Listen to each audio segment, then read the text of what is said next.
আমরা খিদিরপুর ডকে এসেছি।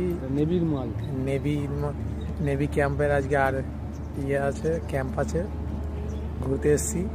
এই জাহাজটা করেই আমাদের যুদ্ধ হয়েছিল, এটা করেই আমরা জয় লাভ করেছিলাম ব্রিটিশের বিরুদ্ধে। ব্রিটিশের আমলের জাহাজ এখনও পর্যন্ত জীবিত আছে। এখন নেভি ক্যাম্পের একটা ছোট আজকে ক্যাম্প আছে, আমরা ওখানে ঘুরতে এসেছি। হ্যাঁ, এই হচ্ছে সেই জাহাজটা। বেশি এ করে আপনাদেরকে দেখাতে পারছি না, জুম করে দেখালাম, দেখে নিন।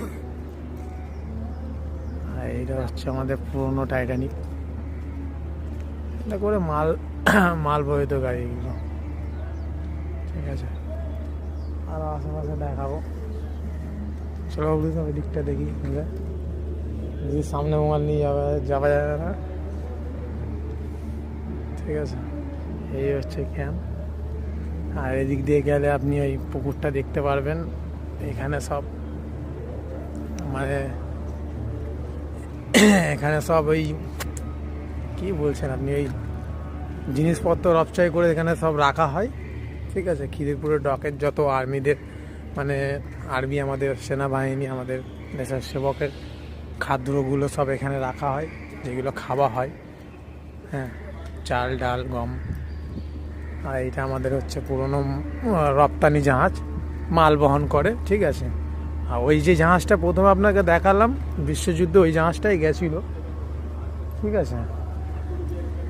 আর এই দেখছেন আপনাদের এই পুরনো এই জাহাজটা রপ্তানি জাহাজ। ওই মাল এদিক ওদিক করে নিয়ে আসা যাওয়া হয়, ঠিক আছে। খিদিরপুরের ভেতরটা এসছি বন্ধুরা। হ্যাঁ, এই প্রথম একটা লাইভ কন্টেন্ট ভিডিও বানাচ্ছি, জানি না আপনারা কতটা লাইক শেয়ার করবেন। খিদিরপুরে তো ভেতরটা কোনো দিন আসিনি, এই প্রথমবার ভিতরটা আসলাম। দেখুন বন্ধুরা কতটা জল, অনেকটাই গভীর ভিতরটা। দেখে আপনাদের ভাবতে পারবেন না গভীর আছে, বাট গভীর অনেকটাই। যতটা আপনারা ভাববেন না গভীর, ততটাই গভীর কিন্তু আছে। দেখে মনে হবে না গভীরত্ব, বাট গভীর আছে। এই দেখুন সেই জাহাজ, রপ্তানি জাহাজ। আমি একটু জল দেখে ভয় করি, জলের সামনে তাই যেতে পারি না, এতটুকুই দেখাচ্ছে আপনাদেরকে। এই দেখুন পুরো খিদিরপুরে ভেতরটা আপনাদেরকে দেখিয়ে দিচ্ছি, ঠিক আছে।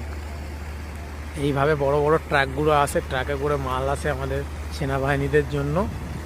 হ্যাঁ, আর এটা আমাদের রপ্তানি জাহাজ। এই জাহাজের ভেতর থেকে দেখুন যে মানে দূষিত জলগুলো, বা ওই দূষিত বলা যাবে না ঠিক, টয়লেটের জলগুলো, ওই সব জায়গায় এটা হয় না, জাহাজেও তো সব কিছু আছে না, আপনারা তো জানেন।